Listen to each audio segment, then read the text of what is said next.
السلام علیکم ورحمۃ اللہ وبرکاتہ والحمد للہ رب العالمین اللہم صلی علی محمد وعلی آل محمد۔ سیرت النبی صلی اللہ علیہ وآلہ وسلم کی کلاس نمبر 10 کے ساتھ آپ کے سامنے حاضر ہیں۔ آج کی نشست میں جو ہم ٹاپکس ڈسکس کریں گے یا سیرت النبی کے پوائنٹس دیکھیں گے، اس میں مدینہ ہجرت کی اجازت سلائیڈ پہ آپ دیکھ رہے ہوں گے پہلا پوائنٹ ہے۔ تو آئیے اس سے آغاز کرتے ہیں۔ جب مسلمانوں کے اوپر زمین مکہ کے اندر تنگ کر دی گئی اور ظلم و ستم کے پہاڑ بہت زیادہ توڑے گئے، تو صحابہ کرام کی طرف سے پہلے تو حبشہ کی طرف ہجرت کی گئی، لیکن پھر مزید جو ہے یہ ڈیمانڈ صحابہ کی طرف سے بھی تھی، اور انصار مدینہ جو کہ مدینہ کے اندر بہت اچھے طریقے سے اسلام کی تبلیغ کا کام کر رہے تھے، جنہوں نے بیعت عقبہ کے اندر بھی نبی علیہ السلام کو اس چیز کی طرف کہا کہ آپ ہمارے پاس آ جائیں یا ہم آپ کے لیے یہاں پہ جنگ بھی کرتے ہیں، لیکن نبی علیہ السلام کو کیونکہ ابھی تک جنگ کی یا پھر ہجرت کی اجازت نہیں ملی تھی، تو بہرحال نبوت کا 13واں سال 13th of year نبوت کا آتا ہے، سمجھ لیجیے آخری سال ہے مکے کے اندر۔ تو اس وقت اللہ تعالیٰ کی طرف سے نبی علیہ السلام کو ہجرت مدینہ کی اجازت ملی، لیکن پہلے فیز کے اندر نبی علیہ السلام نے اس اجازت کو صحابہ کو دیا، اور صحابہ چھوٹی چھوٹی ٹولیوں میں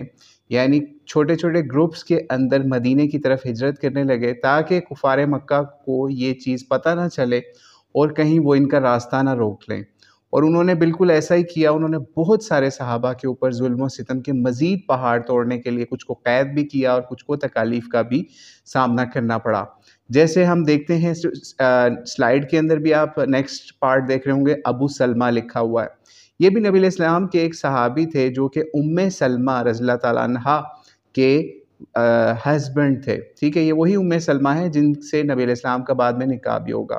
لیکن یہاں پہ ہوا یہ کہ ام سلمہ کے جو شوہر تھے، جن کو ابو سلمہ کہتے تھے، اصل نام ان کا عبداللہ تھا، کیونکہ ان کے بچے کی نسبت سے کنیت پکاری جاتی تھی ابو سلمہ اور ام سلمہ۔ تو خیر، ابو سلمہ سب سے پہلے مہاجر صحابہ میں گردانے جاتے ہیں۔ جب ہجرت کی اجازت ملتی ہے تو اس سمجھ لیجیے پہلے لوگوں میں یہ شامل تھے، لیکن ہوا یہ کہ جب یہ ہجرت کرنے لگے تو ان کے قبیلے نے روکنے کی کوشش کی کہ تم نہیں جا سکتے، یا اور لوگوں نے کوشش کی کہ اس کو نہیں جانے دیں گے۔ دوسری طرف سے جو ام سلمہ تھی، ان کا قبیلہ بھی ڈیفرنٹ تھا، ان کے قبیلے نے بھی ان کو روکنے کی کوشش کی کہ وہ بھی نہیں جا سکتی۔ خیر، ابو سلمہ جو ہیں وہ کچھ لڑائی جھگڑا کر کے اکیلے ہی نکل گئے، اور دوسری طرف یہ ہوا کہ وہ جب نکل گئے تو ان کے قبیلے نے یعنی ابو سلمہ کے قبیلے نے ام سلمہ سے ان کا بچہ سلمہ بھی چھین لیا، ٹھیک ہے، یعنی ان کا ایک بچہ تھا وہ بھی چھین لیا، اور دوسری طرف ام سلمہ کو ان کے قبیلے نے روکا ہوا تھا، ٹھیک ہے۔ یعنی اگر ہم دیکھیں ان کے جو قبیلے کی بات کریں تو جو ابو سلمہ ہے ان کا قریش کے بنی مخزوم سے تعلق بتایا جاتا ہے، اور دوسری طرف ام سلمہ کا بنی مغیرہ سے بتایا جاتا ہے۔ خیر، انہوں نے ان کو روک لیا، اور یہ سمجھ لیجیے ان کو بہت عرصہ روک کے رکھا، ٹھیک ہے، اور بچہ بھی ان سے چھین لیا، ٹھیک ہے، ان کے ہسبینڈ کے قبیلے والوں نے۔ اور دوسری طرف ام سلمہ روتی رہیں، بڑا عرصہ روتی رہیں، بار بار باہر جا کے قافلیں دیکھا کرتی تھی کہ ام سلمہ شاید ان کو واپس لینے آ گئے ہوں، لیکن کیونکہ ان کے قبیلے نے نہیں جانے دیا، تو خیر دوسری طرف یہ جب روتی رہیں تو ابو سلمہ کے قبیلے والوں کو ترس آ گیا، اور پھر انہوں نے کچھ عرصے بعد ان کا بچہ بھی واپس کر دیا، کچھ کے مطابق 1 سال بعد کیا، کچھ کے مطابق 6 ماہ، لیکن ایگزیکٹ نہیں ورڈنگ پتہ چلتی، لیکن بہت عرصے بعد ان کا بچہ بھی واپس کیا، اور پھر اس کے بعد یہ ام سلمہ بھی کسی سمجھ لیجئے طریقے سے مدینے ہجرت کر کے اپنے شوہر کے پاس پہنچ گئیں۔ اب اسی طریقے سے آپ اور انہوں نے بہت تکالیف اٹھائیں اسلام کے لیے، ٹھیک ہے۔ آگے آپ دیکھ رہے ہوں گے سلائیڈ کے اندر ابو سلمہ کے بعد حضرت عمر کا نام آ رہا ہوگا۔ حضرت عمر نے بھی ایک گروپ تیار کیا 3 بندوں کا، اور بھی کچھ لوگ تھے، تو اس میں جو 3 مین لوگ تھے حضرت عمر تھے، دوسرے جو ہیں عیاش بن ابی ربیعہ اور مخزومی تھے، اور تیسرے جو تھے حشام بن العاص تھے، ٹھیک ہے۔ یہ تینوں جب نکلے تو ہوا یہ کہ یہ مدینے تو سیفلی پہنچ گئے، ٹھیک ہے، حضرت عمر بھی اور ان کے ساتھ یہ 2 ساتھی بھی، لیکن ہوا یہ کہ ابو جہل کو یا پتہ چل گیا، اور حارث بن ہشام، ان لوگوں کو پتہ چل گیا کہ یہ اس طریقے سے ہمارے قبیلے سے یہ 2 بندے بھی لے کے چلے گئے ہیں، تو انہوں نے کیا کیا، اب ایک ٹیکٹکس لڑائی، آپ یہ سوچئے کہ کافروں کے لیے بھی ایک ایک بندہ امپورٹنٹ ہے، اور نبی علیہ السلام کے لیے بھی ایک ایک صحابی،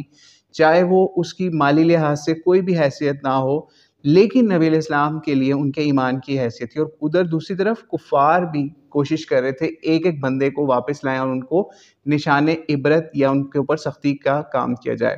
تو یہ عمر بن ہشام یا ابو جہل جو ہے، یہ اور حارث بن ہشام یہ مدینے پہنچ گئے. انہوں نے جا کے وہاں کہا کہ جناب، انہوں نے کیا طریقہ کیا کہ انہوں نے کہا ہشام بن العاص جو ہے نا، اس کو پکڑنے کے لیے اصل میں ہی پہنچے، ٹھیک ہے، اور عیاش کو بھی. تو انہوں نے کیا کیا، انہوں نے وہاں پہ یہ جھوٹ بولا عیاش بن ابی ربیعہ کے حوالے سے. انہوں نے کہا کہ جو تمہاری ماں ہے نا، اس نے ایسا عجیب قسم کا کام کیا کہ اس نے کہا میں تو کنگھی بھی نہیں کروں گی اور میں دھوپ میں بیٹھی رہوں گی اور میں اسی طرح اپنی جان دے دوں گی اگر آپ میرا بچہ نہیں میرا پاس آیا. یہ ٹیکٹک یوز کی، اور حضرت عمر نے ان کو سمجھایا بھی کہ آپ نہ جانا واپس، یہ آپ کے لیے جان کے جال بچھا رہے ہیں، یہ آپ کو پکڑ لیں گے. اور وہ ماں جو ہے وہ بھوک سے تنگ آ کے یا پھر موسم کی سختی سے تنگ آ کے وہ کھا پی لے گی اور دھوپ سے نکل جائے گی، کچھ نہیں ہوتا اس کو. لیکن یہ نہ مانے، ماں کی محبت ان کے اوپر غالب آ گئی. اور دوسری طرف یہ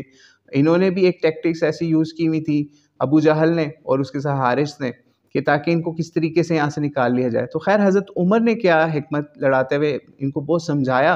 لیکن یہ نہ مانے جب. تو انہوں نے کہا اچھا چلو یہ اسپیشل اونٹ نہیں ہے، اونٹ اپنے ساتھ لے جاؤ، اور یہ بڑے سپیڈی ہے، اور تم نے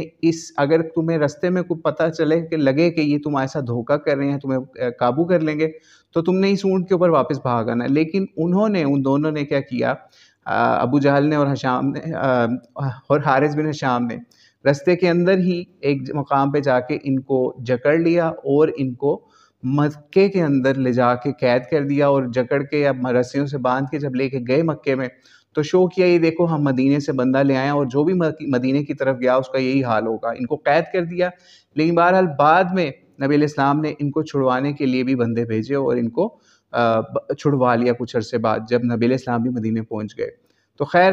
کیونکہ نبی علیہ السلام کے لیے بھی اپنے ایمان والے بھائی کی اہمیت بہت زیادہ تھی، تو خیر یہ وہاں پہ قید کر دیے گئے. پھر اب آپ اسی سلائیڈ کے اندر آپ ایک اور پوائنٹ دیکھ رہے ہوں گے، حضرت صہیب رومی. حضرت صہیب کو بھی اسی طریقے سے ہوا یہ کہ جب یہ مدینے سے نکلنے لگے نا، کافی مال و دولت ان کے پاس آ گیا ہوا تھا، لیکن جب یہ مدینے میں آئے، مکے میں آئے تھے، تو یہ سمجھ لیجئے مفلسی کی حالت میں تھے، لیکن یہاں بزنس کر کے ان کا کام کافی چل گیا ہوا تھا. تو خیر جب یہ نکلنے لگے تو وہاں پہ لوگوں نے ان کو روک لیا اور کہا کہ تم تو بہت غریب تھے جب تم مکے میں آئے تھے، اب یہاں سے سارا مال کما کے تم مدینے بھاگنے لگے ہو، ہم نہیں تمہیں چھوڑیں گے، ہم جانے نہیں دیں گے، تمہیں روک لیں گے، قید کر لیں گے، اس طرح کی باتیں. تو ہوا یہ کہ کسی نے کہا اسی دوران کہ اچھا تم اگر اپنا سارا مال دے دو تو پھر ہم چھوڑ دیں گے تمہیں. تو یعنی یہ سوچیں وہاں مکے کے اندر بڑے بڑے لالچی کفار بیٹھے ہوئے تھے. ان کو نہیں پتا تھا کہ یہ جو صہیب ہے اس کے لیے مال کی کوئی حیثیت نہیں ہے، اس کے لیے نبی علیہ السلام کے آرڈر کی جو کہ مدینہ ہجرت کا ہے اور اپنے ایمان کی سیفٹی کی سب سے بڑی ہے. یعنی کوئی مال کوئی دولت ایمان کو نہیں حضرت صہیب کی خرید سکتی تھی. تو انہوں نے کہا ٹھیک ہے میرا سارا مال رکھ لو، میں مدینے چلا جاتا ہوں. انہوں نے اپنا سارا مال وہاں پہ مکے والوں کو دے دیا، جو ظالم تھے ان کو دے دیا کہ رکھو مال، میں مدینے جاتا ہوں. اور جب نبی علیہ السلام کو پتہ چلا کہ اس طریقے سے حضرت صہیب نے اتنا ہیوی سودا کر کے اپنی جان بھی بچا لی اور اپنا ایمان بھی بچا لیا اور مدینے ہجرت کر رہے ہیں، تو نبی علیہ السلام نے ان کو بہت پریز کیا اور کہا کہ انہوں نے بڑا نفع والا یعنی بہت پروفیٹیبل جو ہے انہوں نے یہ ٹریڈ کر لی ہے کہ وہ مدینے چلے گئے. تو بہرحال یہ بھی مدینے چلے گئے. پھر آپ یہ سوچئے کہ یہ ہوتے ہیں نبی کہ وہ خود مکے میں بیٹھے ہوئے ہیں اور ان کے اوپر ان کو ڈیتھ کا تھریٹ بھی ہے کہ ان کو مار دیا جائے گا، ان کی پلاننگ ہو رہی ہے ان کو مارا جائے گا، جس کا ہم آگے بھی ذکر بھی کرتے ہیں. لیکن اسی طرح سے اور بھی صحابہ اور اہل بیت جو ہیں آہستہ آہستہ جا رہے تھے چھوٹے چھوٹے گروپس کے اندر، جس کے اندر عبد الرحمن بن عوف بھی، زید بن حارثہ بھی، پھر اسی طریقے سے زبیر بن عوام بھی، یہ سب نکلتے جا رہے تھے. لیکن پیچھے جو ہیں تمام صحابہ میں سے دو ایسی بڑی ہستیاں جو ہیں جن کو نبی علیہ السلام نے ابھی تک اجازت نہیں دی تھی، حضرت ابو بکر اور حضرت علی، ان دونوں کو نبی علیہ السلام نے اجازت نہیں دی تھی مدینہ ہجرت کی. بہت بڑا کام جو ان کے ذمہ تھا امت کا اور نبی علیہ السلام کی حفاظت کا، تو اس لیے ان کو روکا ہوا تھا. تو ہوا یہ کہ ادھر دارالندوہ کے اندر ایک میٹنگ سٹارٹ ہوئی. دارالندوہ ایک مقام تھا یا کسی کا گھر تھا یا جگہ تھی. وہاں پہ کفار بڑی بڑی میٹنگز کیا کرتے تھے. یہاں سارے قریش کے سرداروں کو بڑوں بڑوں کو اکٹھا کیا گیا اور وہاں پہ نبی علیہ السلام کو مرڈر کرنے کا یا شہید کرنے کا پلان بن رہا تھا، یا پھر یہ اسٹریٹجی ڈیسائیڈ ہو رہی تھی کہ کس طریقے سے ان کو کنٹرول کیا جائے. اب تو یہ قابو نہیں آ رہے، لوگ تو مدینے نکل گئے لیکن نبی علیہ السلام ابھی ادھر ہی مکے میں، ان کو کسی طریقے سے پکڑا جائے. یہاں بھی نبی علیہ السلام کی گریٹنس چیک کریں کہ یہ ہوتا ہے اصل لیڈر، کہ وہ وہاں پہ کفار کے سامنے کھڑا ہوا ہے، ان کو فیس کر رہا ہے اور اپنے جتنے بھی سارے ساتھی ہیں ان کو سیفلی وہاں سے نکال رہا ہے. لیکن ہمارے ہاں کیسے لیڈر ہوتے ہیں، وہ سب سے پہلے خود ملک چھوڑ کے بھاگ جاتے ہیں لیکن اپنے جو فالوورز ہوتے ہیں ان کو ذلیل کرواتے ہیں وہاں پہ جگہ پہ ہی. لیکن نبی علیہ السلام کی یہ بہت بڑی لیڈرشپ کوالٹی ہے جس سے ہمیں بھی سیکھنے کی ضرورت ہے آج، کہ ہمیں حق کے اوپر اگر ہم ہیں تو ہمیں حق کے اوپر اپنے جو چھوٹے ہیں ان کو پہلے ہمیں سیفلی نکالنا ہے، پھر ہمیں نکلنا ہے. ٹھیک ہے، تو اس لیے نبی علیہ السلام کی سیرت سے ایک یہ بھی بہت بڑی لیڈرشپ کوالٹی سامنے آتی ہے کہ جو اصل لیڈر ہوتا ہے نا، وہ اپنے جو نیچے فالوورز ہوتے ہیں ان کو سب سے پہلے پروٹیکٹ کرنے کی کوشش کرتا ہے جتنی میکسیمم ہو سکے. ٹھیک ہے، تو خیر دارالندوہ کے اندر آپ سلائیڈ پہ بھی دیکھ رہے ہوں گے دارالندوہ کی میٹنگ، اور وہی دارالندوہ کے اندر میٹنگ ہو رہی تھی. ادھر نبی علیہ السلام کو اللہ تعالیٰ کی طرف سے وحی بھی آ گئی تھی کہ اس طریقے سے نبی علیہ السلام کے بارے میں غلط قسم کی میٹنگ ہو رہی ہے. میٹنگ کے اندر مختلف سرداروں نے یہ رائے دی، کسی نے کہا قید کر دیں، کسی نے کہا علاقے سے نکال دیں، کسی نے کہا کچھ کر دیں. یہاں پر ایک بابا بھی شامل ہو گیا، حالانکہ وہ اس بابے کا مکے مدینے سے کہیں سے تعلق نہیں نظر آتا تھا، نجدی. اس نے اپنے آپ کو ظاہر کیا کہ میں نجد سے آیا ہوں. ٹھیک ہے، تو اس نے کہا میں بزرگ ہوں، میں یا بوڑھا ہوں، تو مجھے بھی شامل کر لو، میں تم لوگوں کو اچھا فیصلہ کوئی مشورہ دوں گا. خیر اس کو شامل کیا گیا. وہاں بہت سے آرگومنٹس بھی ہوئے کہ اگر ہم نے ان کو نکال دیا تو یہ مزید سٹرونگ ہو جائیں گے، قید کر دیا تو پھر ہمارے اوپر اور مسئلے بنیں گے. تو کیا کیا جائے؟ ابو جہل کی طرف سے ایک سجیشن یہ آئی کہ ہم کیا کرتے ہیں، ہر قبیلے سے ایک ایک نوجوان اکٹھا کرتے ہیں، ان کے گھر کو سراؤنڈ کر لیتے ہیں، گھیر لیتے ہیں. رات کے وقت فجر کی نماز کے لیے جب یہ نکلیں گے تو ہم ان پہ سب اٹیک کر کے، یعنی سارے نوجوان اپنی تلواریں ان کو مار دیں گے، معاذ اللہ یا نعوذ باللہ من ذالک. تو پھر قریش کے اندر ان کا جو قبیلہ وہ اتنا بڑا نہیں ہے نبی علیہ السلام کا، اور یہ ہمارے سے بدلہ بھی نہیں لے سکیں گے، تو ہم جو ہے بلڈ منی دے کے یا خون بہا دا کر کے تو بچ جائیں گے، اور ہم سے کوئی جنگ بھی نہیں کر سکے گا سارے قبیلوں سے، بڑے بڑوں سے. یہ جو سجیشن دی تو سب نے اس کو پروو کیا کہ ہاں یہ سب سے زیادہ سیف پیسج ہے کہ ہم ان کو شہید بھی کر دیں اور ہماری جو چدراہٹ ہے وہ بھی قائم رہے گی. تو ہوا یہ کہ جب انہوں نے یہ سوچا، نبی علیہ السلام کو ادھر سے وہی بھی آگے بھی تھی کہ اللہ تعالیٰ نے نبی علیہ السلام کو بتا دیا تھا کہ آپ نے اب نکلنا ہے اور آپ کے اوپر اس طرح سے اٹیک ہوگا. نبی علیہ السلام نے کیا کیا کہ حضرت علی کو بلایا اور ان کو پھر اپنے بھائی کو، جن کو اپنا بھائی کہا کرتے تھے، ویسے بھی چچا زاد بھائی بھی تھے، تو ہوا یہ کہ نبی علیہ السلام نے حضرت علی کو بھی نہیں جانے دیا ہوا تھا اور حضرت ابوبکر کو بھی نہیں. تو نبی علیہ السلام نے ان کو کہا کہ آپ نے آج کی رات، ٹھیک ہے، آپ یہ سوچئے وہاں پلان ہو رہا ہے، ادھر اللہ تعالیٰ نے وہ پلان سارا نبی علیہ السلام کو بتا دیا جس رات اٹیک ہونا تھا. ٹھیک ہے،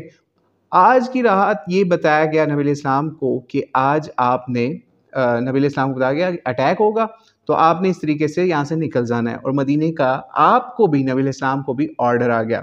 اپنی سلائیڈ پہ اب آپ دیکھ رہے ہوں گے کہ مدینے کا سفر، ٹھیک ہے، ہم اسی سے ریلیٹ وہ ندوہ والی میٹنگ کو اب مدینے کے سفر پہ کنورٹ کرنے جا رہے ہیں یا آپ کو بتانے جا رہے ہیں. حضرت علی رضی اللہ عنہ کو نبی علیہ السلام نے اپنے بستر رسالت کے اوپر سلایا اور کہا کہ آپ نے یہاں پہ لیٹنا ہے، سونا ہے، اور آپ نے پھر اس کے بعد میری امانتیں یا وہ واپس کر کے اگلے دن مدینے آپ بھی نکل جانا سفر کے لیے. نبی علیہ السلام نے حضرت علی کو وہاں پہ سلایا اور ان کو چادر اڑائی، اور خود جب رات کا وقت تھا، جب سارے کفار آپ کو سراؤنڈ کر چکے تھے، آپ کو گھیرا لے چکے تھے آپ کے گھر کا، تو نبی علیہ السلام نے خاک لی مٹھی میں اور اپنے گھر سے نکلے اور وہ خاک ان کے اوپر اچھالی اور سورہ یاسین کی آیت پڑھتے ہوئے آپ نکل گئے وہاں سے باہر. اور کہا یہ جاتا ہے کہ ان کے اوپر مٹی پڑ گئی، جو بھی لوگ باہر کھڑے تھے جو مارنے کے لیے نبی علیہ السلام کو، اور حضرت علی ادھر ان کے بستر پہ سوئے ہوئے تھے، اور کسی کو نہیں پتا چلا کہ اللہ تعالیٰ نے کس طرح نبی علیہ السلام کو ان سب کے درمیان سے نکال لیا. یہاں سے نکل کے نبی علیہ السلام حضرت ابوبکر صدیق رضی اللہ عنہ کی طرف گئے اور ادھر یہ ہوا کہ جب صبح کا وقت ہوا اور نبی علیہ السلام باہر نہیں آئے تو کفار نے اپروچ کیا ہے حضرت علی جہاں پہ سوئے ہوئے تھے یا نبی علیہ السلام کی جو بیڈ تھا یا پھر جو بھی چارپائی یا جو بھی جگہ تھی یا چٹائی، اپروچ کیا کہ آپ کو شہید کیا جائے لیکن ہوا یہ کہ جب انہوں نے دیکھا یہ تو حضرت علی ہیں تو وہ تو حیران ہو کہ یہ کیا ہوا ہمارے ساتھ، یہاں تو نبی علیہ السلام گھر پہ تھے تو وہ تو کوئی گھر سے نکلا بھی نہیں، تو یہ کیسے ہو سکتا ہے؟ خیر حضرت علی نے ان کے چہروں پہ ان کی باڈیز کے اوپر مٹی پڑی ہوئی دیکھی تو انہوں نے کہا یہ کیا ہے تم لوگوں کے اوپر؟ تو بتایا جاتا ہے وہی مٹی جو نبی علیہ السلام نے اٹھا کے ان کے اوپر پھینکی تھی نا، اس نے ہی سب کو ان کو فارغ یا اندھا کر دیا تھا ٹیمپریری طور پہ، اور وہ سمجھ لیجیے ایسی غنودگی میں تھے کہ نبی علیہ السلام کو دیکھ ہی نہیں سکے۔ خیر انہوں نے حضرت علی کو پکڑ لیا اور ان کو خوب مارا پیٹا، لیکن پھر ان کو چھوڑ دیا، ان سے پوچھا تفتیش کی کہ کہاں پہ ہیں نبی علیہ السلام، لیکن حضرت علی نے نہیں بتایا کہ کہاں پہ گئے، کہاں سے آئے تھے۔ تو بہرحال پھر اس کے بعد ان کو چھوڑ دیا۔ تو حضرت علی کا بھی ہم آگے چل کے بتائیں گے کہ وہ کس طریقے سے مدینے پہنچے، ٹھیک ہے، ان کا بھی بہت ہی مشکلات بھرا سفر تھا۔ ادھر نبی علیہ السلام پھر یہاں سے نکل کے اور حضرت ابوبکر صدیق کے گھر چلے گئے اور بتایا کہ وہ وقت آ گیا ہے کہ اب ہمیں مدینے کے لیے ہجرت کرنی ہے۔ حضرت ابوبکر صدیق نے بہت عرصہ پہلے سے اس کی تیاری شروع کر دی ہوئی تھی اور 2 اسپیشل اونٹنیاں انہوں نے خریدی ہوئی تھیں اس کام کے لیے، یہ ہجرت کے سفر کے لیے، ٹھیک ہے، ہجرت کے سفر کے لیے 2 اونٹنیاں تیار کی ہوئی تھی، لیکن نبی علیہ السلام نے کچھ روایات کے اندر بھی بتایا جاتا ہے کہ نبی علیہ السلام نے اپنی اونٹی کے لیے یا اس سفر کے لیے حضرت ابوبکر صدیق سے کہا کہ نہیں میں ان کا پیسے بھی دوں گا۔ یہ بھی بہت بڑی گریٹنس سیرت نگاروں نے لکھی کہ نبی علیہ السلام کسی کا احسان نہیں لینا چاہتے تھے، حالانکہ حضرت ابوبکر صدیق ان کے بہت کلوز فرینڈ بھی تھے اور ایمان میں بھی سبقت لینے جانے والوں میں سے تھے، لیکن نبی علیہ السلام نے اس کے بھی پیسے یا ان کا بھی معاوضہ نہیں رکھا، ان کا کہ میں آپ کو اس کا بھی پے کروں گا، ٹھیک ہے۔ تو ہوا یہ کہ وہاں پہ حضرت اسماء بنت ابی بکر بھی تھی، حضرت ابوبکر کی بیٹی، ان سے سارا مال جو بھی تھا گھر میں وہ سارا انہوں نے وہاں سے لے لیا، اکٹھا کیا اور نبی علیہ السلام کے ساتھ فوری تیار ہو کے نکل گئے۔ لیکن چونکہ ہر طرف نبی علیہ السلام کے خلاف ایک اور بھی یہاں کام ہوا، جب وہاں سے نبی علیہ السلام نکل رہے تھے تو یعنی کفار نے جب آپ کو قتل کرنے کی کوشش کی تو آپ کے اوپر 100 اونٹ 100 اونٹ دیں گے، آپ خود آج دیکھ لیں 100 اونٹ خریدنے جائیں آپ کو پتہ چل جائے گا کتنے کروڑ کے آپ کو 100 اونٹ ملیں گے آج، ٹھیک ہے، کروڑوں روپے کا سمجھ لیجئے آپ کے اوپر انعام رکھا اور 100 اونٹوں کا اسپیسیفکلی انعام رکھا۔ نبی علیہ السلام حضرت ابوبکر صدیق کے ساتھ نکلے اور چونکہ مکے کے قریب یہ پہاڑ تھا یا کوہ ثور بھی جسے کہا جاتا ہے، اس میں غار تھی، وہاں پہ آپ نے حضرت ابوبکر صدیق کے ساتھ وہاں پہ پناہ لی یا وہاں پہ کچھ دیر کے لیے سمجھ لیجیے ایک ایز وہاں پہ سروائیول کے لیے وہاں پہ رک گئے تاکہ جب حالات کلیئر ہو جائیں اور پھر ہم یہاں سے نکل جائیں، تاکہ کفار کو یہ لگے کہ یہاں سے نکل گئے ہوئے مکے کے آس پاس کہیں نہیں ہے، وہ دور دور دیکھتے رہے نبی علیہ السلام، اس لیے 3 دن کے لیے وہاں پہ قیام کیا۔ اور اس غار کے اندر جانے سے پہلے حضرت ابوبکر صدیق نے اس غار کی ساری صفائی کی، اور کچھ روایات کے اندر مختلف واقعات بھی بتائے جاتے ہیں جو کہ آپ نے پہلے پڑھے ہوں گے، سنے بھی ہوں گے کہ وہاں پہ کفار وہاں تک پہنچ بھی گئے تھے، لیکن اللہ تعالیٰ نے نبی علیہ السلام کو حضرت ابوبکر صدیق کو ان کے شر سے بچا لیا، اور اس کے لیے کچھ سٹوریز بھی مشہور ہیں۔ بہرحال ان سٹوریز کی ڈیٹیل میں جانے کا بھی وقت نہیں ہے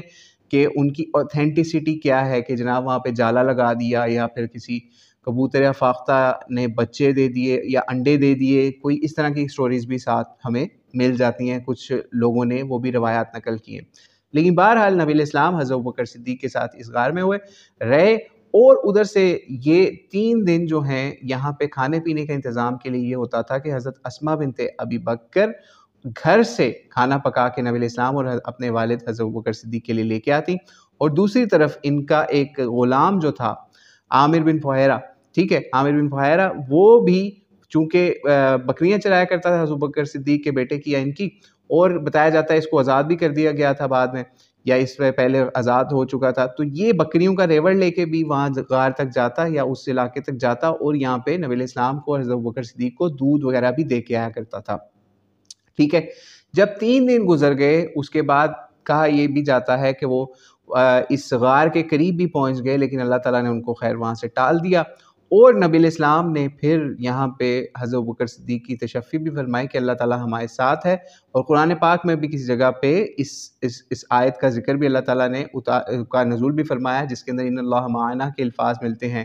ٹھیک ہے، کہ جب نبی علیہ السلام اور حضرت ابوبکر صدیق یہ لوگ غار میں تھے تو اللہ تعالیٰ نے اس کی بھی منظر کشی کی قرآن کے اندر ایک شارٹ سے الفاظ کے ساتھ یا آیت کے اندر، ٹھیک ہے۔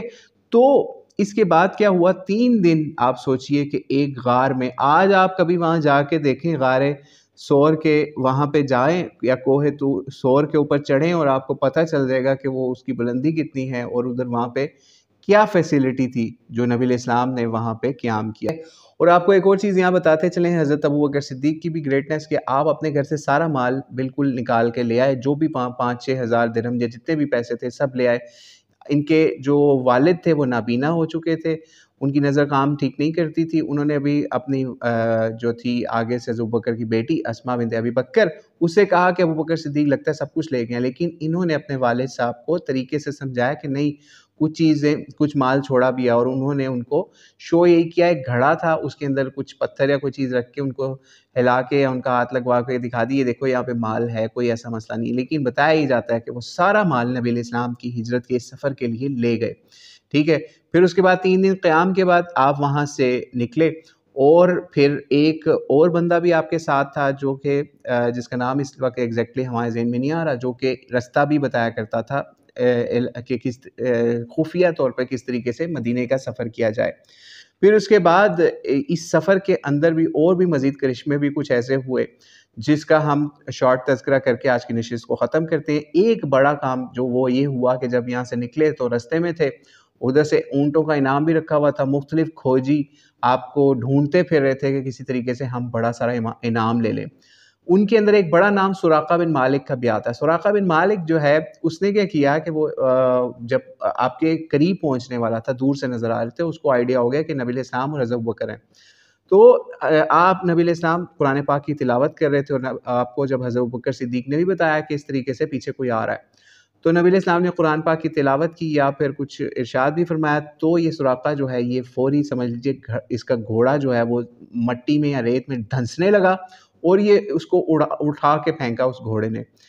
سراقہ جو ہے وہ سمجھ گیا کہ یہ واقعی کوئی کرشمہ ہے، کوئی کرامت یا کوئی معجزہ ہی ہوا ہے جو یہ کام ہو رہا ہے کہ میرا گھوڑا زمین میں دھنس رہا ہے۔ اس نے فوری توبہ کی اور نبی علیہ السلام سے معافی بھی مانگی، اور دور دور ہی سے، اور پھر اس نے یہ بھی کہا کہ آپ مجھے امان لکھ دیں، کیونکہ نبی علیہ السلام کی جب گریٹنس کا اس نے دیکھ لیا تو اس کو یہی لگتا تھا کہ وہ وقت آئے گا کہ یہ رولنگ سٹیٹ پہ ہوں گے۔ آپ یہ سوچئے کہ نبی علیہ السلام اپنے شہید ہونے کے سے بچتے ہوئے ابھی صرف حضرت ابوبکر ہیں آپ کے ساتھ، یا پھر عامر بن فہیرہ ہے یا کوئی اور شخص ایک اور اس بے سر و سامانی کے عالم میں کچھ کھانے پینے کا کوئی خاص سامان نہیں ہے، اور بڑی مشکل سے گزارا ہو رہا ہے رستے کے اندر۔ یہاں پہ آپ سراقہ کو لکھ کے دیتے ہیں امان نامہ، وہ کیونکہ وہ کہتا ہے کہ مجھے لکھ دیں، تو آپ پھر عامر بن فہیرہ کے کہتے ہیں ٹھیک ہے یہ اس کو امان لکھ دو، تاکہ کل کو اگر جب نبی علیہ السلام کی حکومت آئے گی یا وہ لیڈرشپ میں بڑے لیول پہ آ جائیں گے اس جگہ پہ مکے کے اندر، تو پھر نبی علیہ السلام اس کو کوئی مسلمانوں کو روکیں گے کہ اس کو کوئی نقصان نہ پہنچا سکیں، اور جب ہم فتح مکہ ہوگا تو ہم انشاءاللہ آپ کو اس واقعے کی طرف کوشش کریں گے، دوبارہ بتائیں گے کہ اس نے پھر آ کے وہ امان نامہ دکھایا نبی علیہ السلام کو کہ آپ نے مجھے امان دی ہوئی ہے، مجھے کوئی نقصان نہ پہنچائے۔ خیر بعد میں یہ بندہ مسلمان بھی ہو گیا۔ تو خیر سراقہ بن مالک کے حوالے سے ایک اور بھی واقعہ یہاں پہ یہ بھی نقل کیا جاتا ہے اکثر لوگوں کی طرف سے، کہ یہاں پہ آپ نے اس کو بشارت بھی دی کہ سراقہ کے ہاتھوں میں کیسر و کسریٰ ان میں سے کسی ایک بادشاہ کے کنگن بھی نبی علیہ السلام نے اس کی بھی بشارت دی۔ اس سے یہ وہ بشارت جو ہے وہ پوری ہوئی جس وقت حضرت عمر رضی اللہ عنہ کا دور تھا، ٹھیک ہے۔ اس زمانے کے اندر جب وہ پھر مال غنیمت ان علاقوں سے آیا تو نبی علیہ السلام کی اس پیشین گوئی کو پورا کرنے کے لیے انہوں نے، حضرت عمر نے، وہ جو کنگن یا جو کوئی زیور آئے تھے اس علاقے سے، وہ بڑے بادشاہوں کے، تو وہ اس کے ہاتھ میں پہنائے، پھر واپس اس کو مال غنیمت میں بھی داخل کرا دیا، تاکہ صرف یہ دکھایا جائے کہ نبی علیہ السلام حق تھے، اور اس وقت انہوں نے یہ پیشین گوئی کی تھی، یا پھر یہ سمجھ لیجیے خبر دی تھی غیب کی جو انہیں اللہ تعالیٰ نے دی ہوئی تھی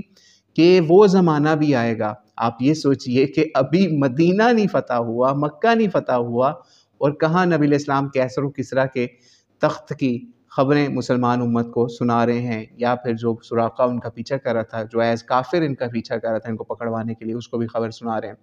تو اللہ کی کروڑوں رحمتیں ہوں نبی علیہ الصلوۃ والسلام پر اور آپ کے صحابہ کے اوپر۔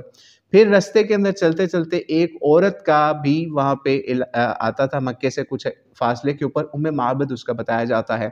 یہ مسافروں کی بہت خدمت کیا کرتی تھی. اس کو نبی علیہ السلام کی کوئی پہچان نہیں تھی کہ یہ کوئی اللہ کے نبی ہیں، یا اس تک سمجھ لیجئے صحیح طرح دعوت نہیں ابھی نبی علیہ السلام کی پہنچی ہوئی تھی، نہ وہ جانتی تھی. تو جب وہاں گئے تو وہاں ان کی جو وہاں پہ کوئی بکریاں وغیرہ جو ہے نا ان کا میاں چرانے باہر لے کے گیا ہوا تھا معبد کا. ایک بکری صرف وہاں پہ گھر پہ کھڑی ہوئی تھی یا اس کی جھونپڑی میں، اور کچھ کھانے پینے کا خاص سامان بھی نہیں تھا. تو نبی علیہ السلام نے جب ان کے وہاں پہ گزر ہوا تو ان سے ڈیمانڈ کی کہ کچھ کھانے پینے کے حوالے سے. تو انہوں نے کہا صرف ایک یہ بکری ہی ہے اور یہ بھی دودھ وغیرہ نہیں دیتی، اور یہ اتنی کمزور بکری تھی کہ ریوڑ کے ساتھ بھی نہیں جا سکتی تھی، تو اس لیے یہاں پہ کھڑی ہوئی ہے. تو خیر اجازت لی گئی حضرت ابوبکر صدیق کی طرف سے کہ ہم کیا اس بکری سے کوئی فائدہ اٹھا لیں. اس نے دے دی کہ اس سے تو کوئی فائدہ ہو نہیں سکتا، چلو یہی لے لو آپ لوگ اگر اس سے کچھ ہو سکتا ہے. تو نبی علیہ السلام نے جب اس کو ہاتھ لگائے تو اس نے بہت زیادہ دودھ دیا، اتنا دودھ دیا کہ آپ نے اس کو بھی یعنی پیا بھی، حضرت ابوبکر صدیق نے بھی، ان کے غلام نے بھی، اور نبی علیہ السلام نے بھی، اور باقی کا وہ دودھ وہاں پہ چھوڑ بھی دیا اور وہاں سے پھر چلے گئے. شارٹ سمجھ لیجیے وہاں پہ سٹے کیا، کیونکہ وہاں مسافر سٹے بھی کیا کرتے تھے اس کی جگہ پہ اور کھاتے پیتے بھی تھے. تو وہاں پہ جب یہ معجزہ ہوا اتنا بڑا، تو بعد میں اس کا میاں آیا یا ہسبینڈ آیا جب بکریاں وغیرہ چرا کے واپس، تو اس نے کہا یہ دودھ کہاں سے آیا؟ اس نے بتایا کہ یہ اس بکری سے. کہا یہ تو بکری چل ہی نہیں سکتی، دودھ کہاں سے دے گی؟ خیر اس نے سارا واقعہ بتایا، اور نبی علیہ السلام کے بارے میں اس نے حلیہ بھی پوچھا. تو وہ بھی بندہ جو ہے وہ نبی علیہ السلام سے محبت میں اس طرح سے ہو گیا کہ وہ بھی نبی علیہ السلام کے پیچھے ان کی محبت میں مدینے والی سائڈ پہ نکل گیا، کیونکہ اس نے سارا منظر کشی کی کہ آپ کی اس طرح کی شکل تھی، آپ کے اس طرح کا قد تھا، یا سارا آپ کی جسمانی قد و خال بیان کیا اس نے. تو وہ آپ سے بہت زیادہ دیکھے بغیر ہی متاثر ہو گیا. خیر یہ نبی علیہ السلام کا مدینے کی طرف جانے کا کچھ سفر آج ہم نے بیان کیا. تو اللہ تعالیٰ سے دعا ہے کہ اللہ تعالیٰ ہمیں سیرت سے سمجھنے سیکھنے والا بنائے، اور آج ہمیں یہ بات اس سیرت کے اس چیپٹر سے یا اس سبق سے سیکھنے کی ضرورت ہے کہ جتنی بھی آپ کے اوپر مصیبتیں آ جائیں، جتنی بھی مشقتیں آپ کو کرنی پڑ جائیں، تو آپ نے نبی علیہ السلام کے مدینے کے اس سفر کو دیکھنا ہے اور مکے کے اندر آئی ہوئی تکالیف کو دیکھنا ہے کہ اس وقت بھی وہ اللہ تعالیٰ کی مدد سے بالکل بے آسرا، یا اپنے آپ کو انہوں نے نہیں سمجھا کہ میرے اوپر کوئی اللہ تعالیٰ کا سمجھ لیجئے کوئی سختی آ رہی ہے، صرف نہیں. نبی علیہ السلام کو اس سختی کے دور میں بھی اللہ تعالیٰ نے بڑے بڑے انعامات دیے، اور آج بھی آپ کو ان سختیوں پہ جو کہ آپ کے اوپر آ رہی ہیں، اگر کفار کی طرف سے آپ یا اپنے ہی مسلمان بہن بھائیوں کی طرف سے،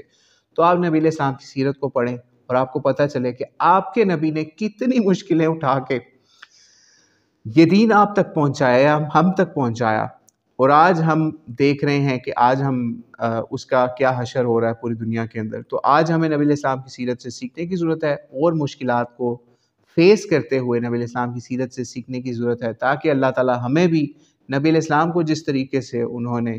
مشکلات سے نکال کے ان کو اللہ تعالیٰ نے ایک بہت بڑے سمجھ لیجئے انعامات دیے، تو آج ایز اے امت ہم بھی کوشش کریں کہ نبی علیہ السلام کی سیرت پہ چل کے